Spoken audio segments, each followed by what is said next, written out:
hours. When I arrived early, I arrived about, must have been about 6:30, 7:15 this morning.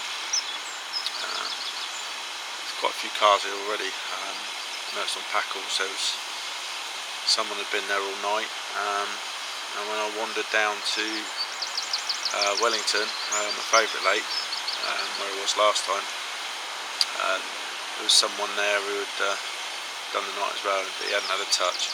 And there was two other guys who had turned up really early morning, and they hadn't had a touch either. First time I've seen anglers on that lake, other than myself. So yeah, decided against fishing there. There's obviously a bit of pressure on there anyway. Had a look at widgeon, and in the back corner there was some fizzing going on. So yeah, I sat and watched that for probably a good 10-15 minutes. Just turn that kettle off. And yeah, and so I made my way back to the van. I stopped at another small lake, it's probably about an acre again, called Tranquil. And yeah, there was some fish moving around in the reeds.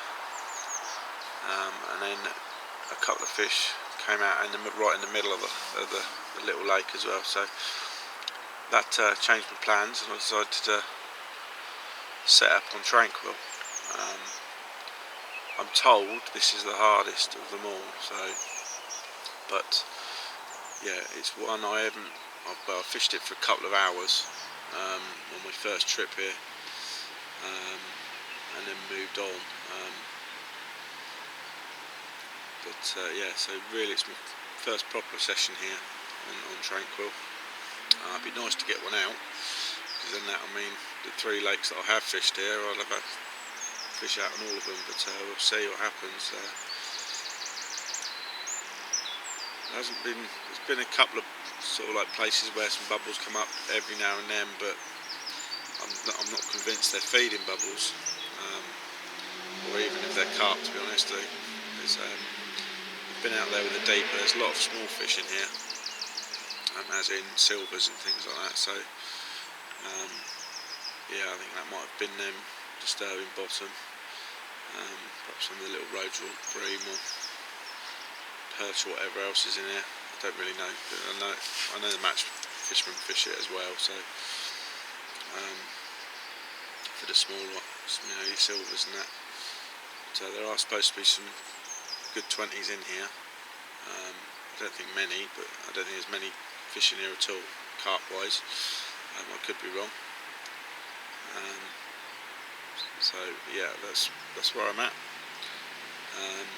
It's about 13 foot out in the middle, deep. I guessed it right. I felt it down. I said, oh, it's probably about 13, 14 feet. Put it deeper out later on. Sure enough, it was 13 feet. So yeah, I got that right. Makes a change.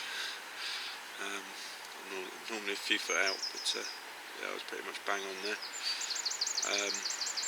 Bottom feels quite hard, clay bottom, I'd say.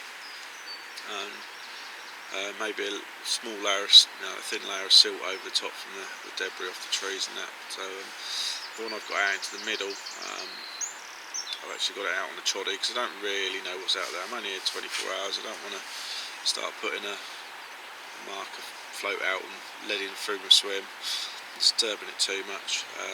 So I'll put a choddy out there. I'm also testing some chod material for hybrid, something we're working on, and I really like the look of it at the moment. It's very nice to work with as a chod material. I'm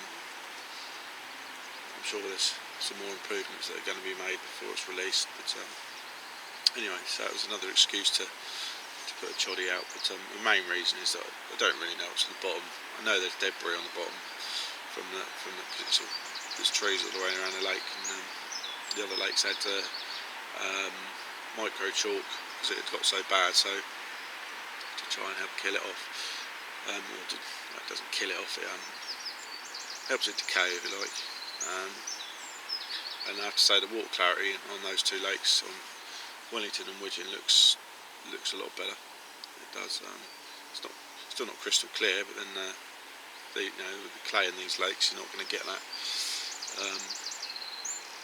And certainly at one end of Wellington, it's really silty. So, which is at the reed end, shallow reed end. That's quite dark in colour, but not clear.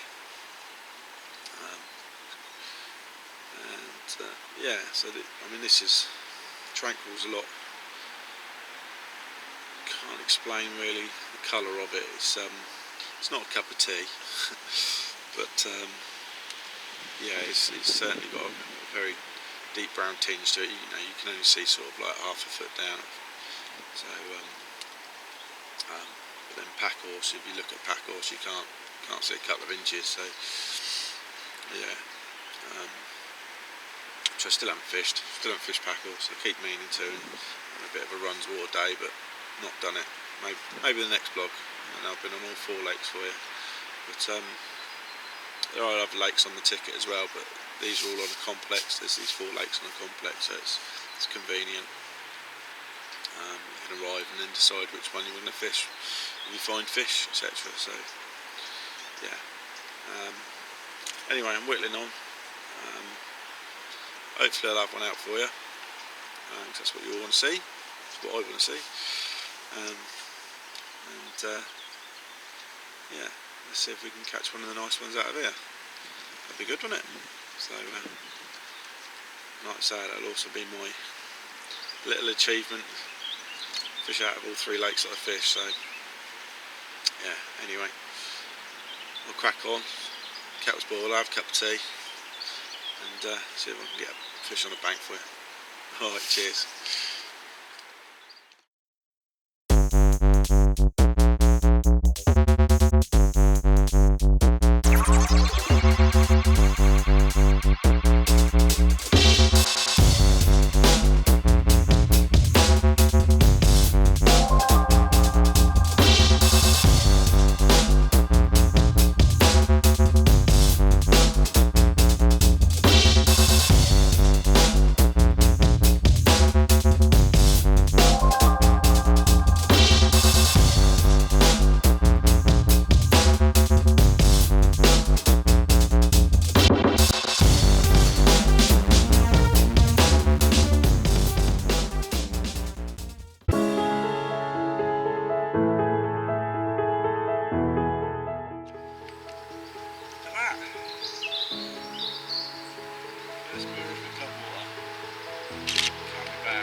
For that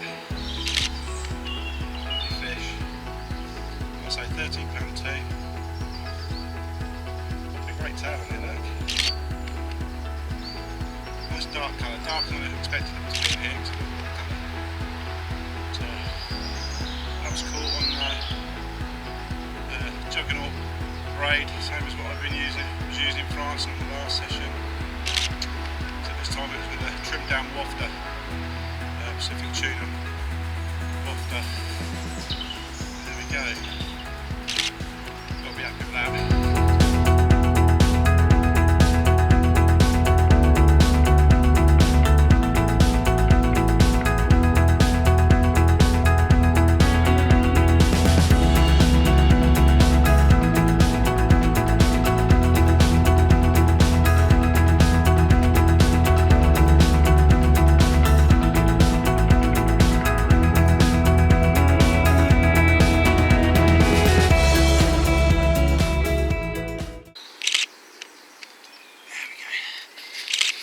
Right, let's get it back, see if we can have another one. I'll show you where I got it from as well.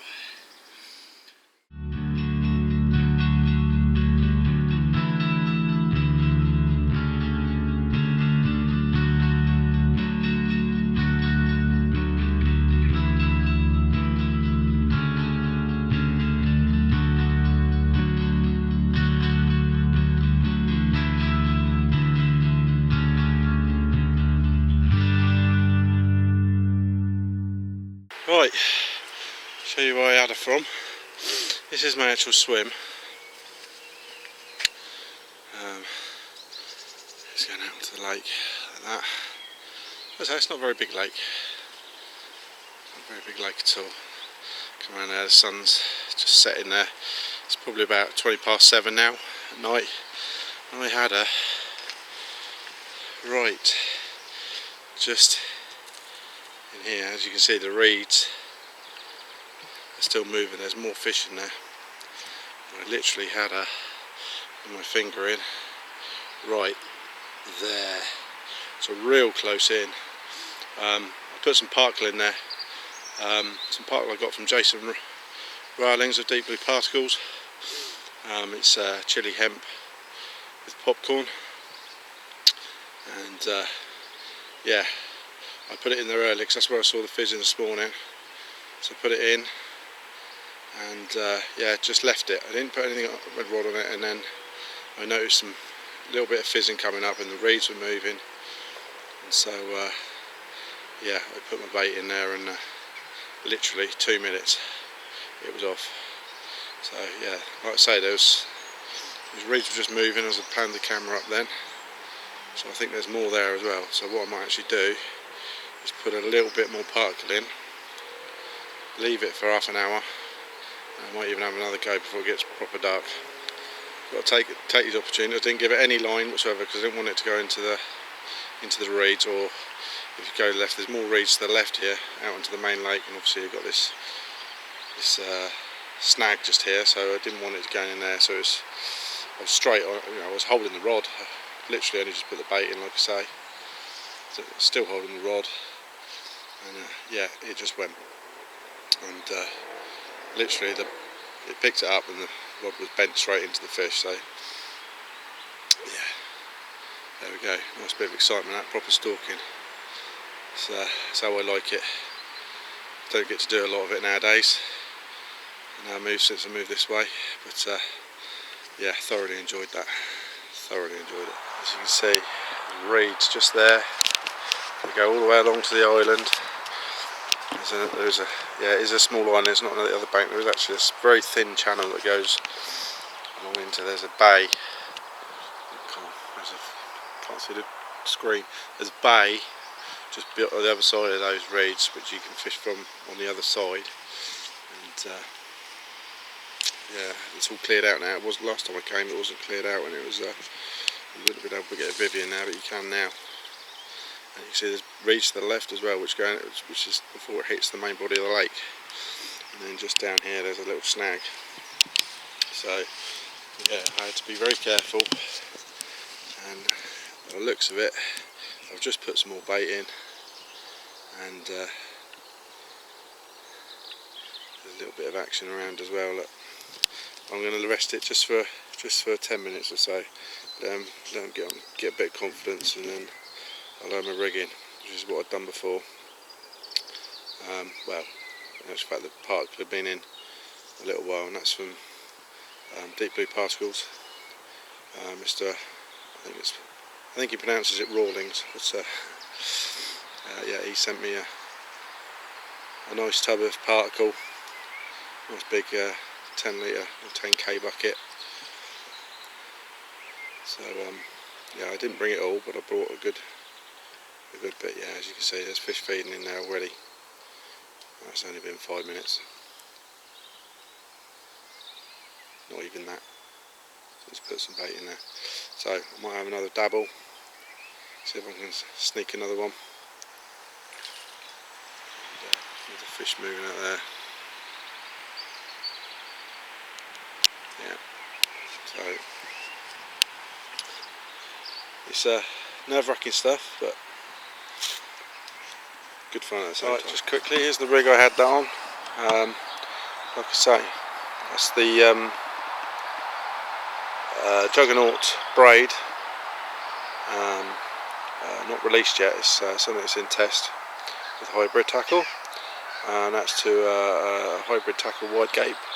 These hooks are actually released now. This is the new pattern.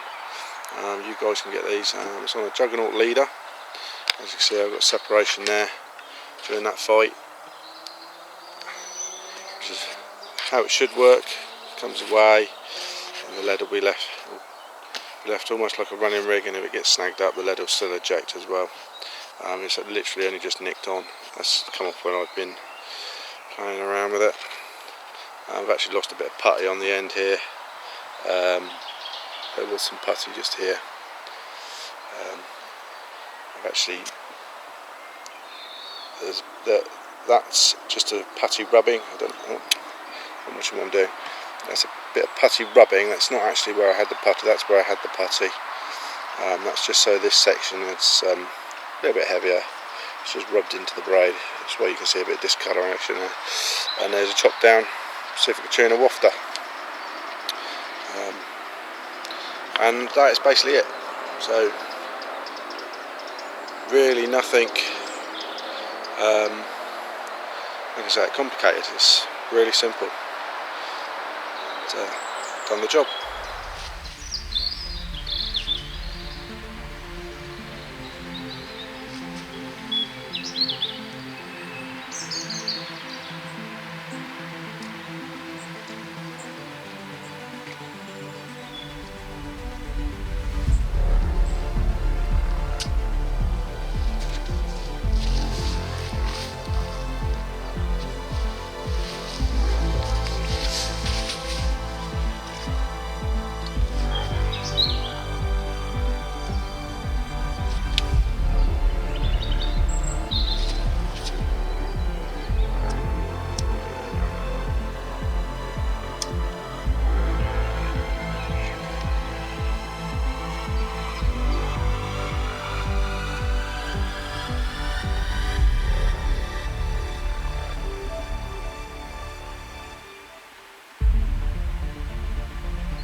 Bigger.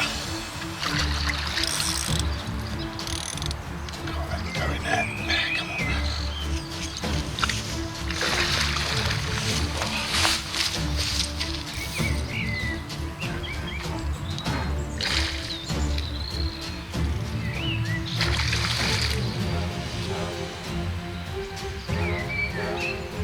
Same rig again. It's almost dark now.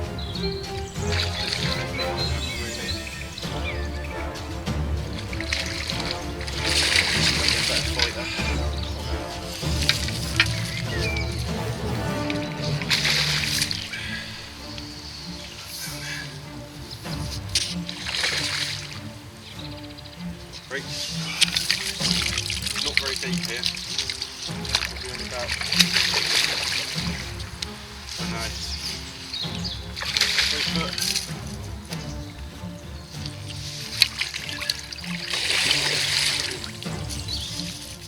Another scrap. Cleaner this one.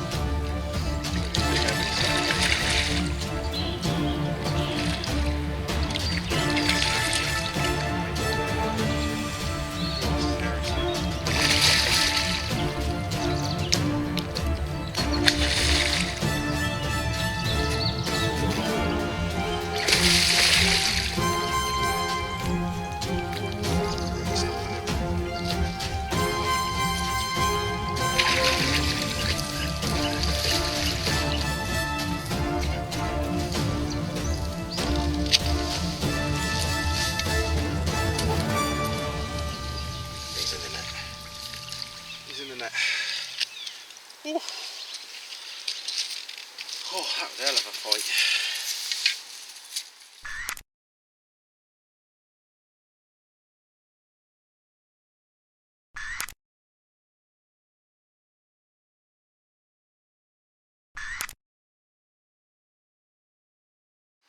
Well, there we go. Soaking wet now. Just in time for bed. Lovely. £16 on the nose, that one. A long fish. I wasn't sure if it was going to beat the last one, but yeah, it's good. Almost, well, £3 heavier, so quite a bad of a fight. God. He did not want to come in. I couldn't get him in the net as quick as like the one before.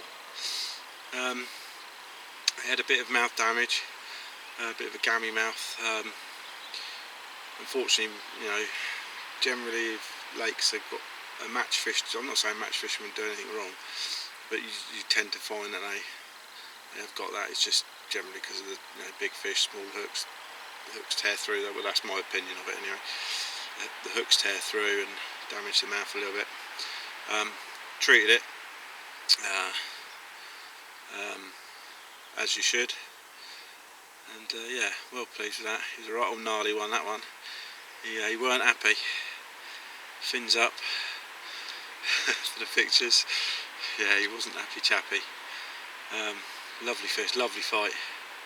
So yeah, got a nice little spot going there. So yeah, I might once it starts getting light, I'll probably be out there. I'll probably even bring the other rods in and just fish that one rod there if I haven't had anything on the other rods in the night, and see if I can wangle another one or two out. Seems to be a good spot. They're passing through there. You can hear them coming through the reeds, and you see the reeds moving and cracking, and they're heading. They're getting closer and closer. They're homing in on the bait, on that particle bait, and yeah, I've added a little bit of iCloud to it as well.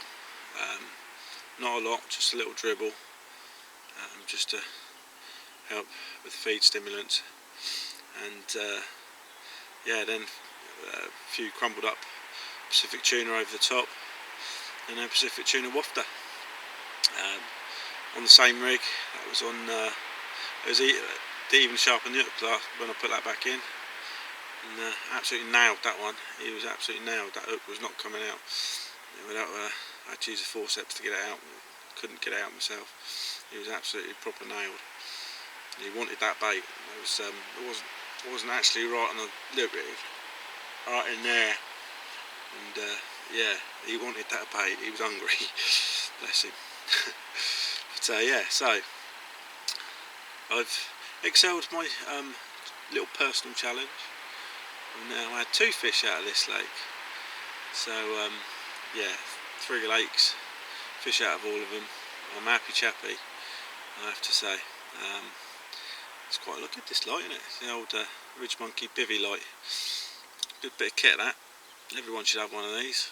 Lights bivvy up a dream.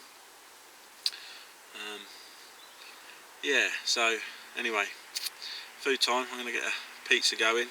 So I brought 2. I had one for lunch and I'll have another one for tea. And get a cup of tea on as well. And yeah, get the rod back out of the main lake, and see if we can get one from the main lake, main body of the lake, should I say.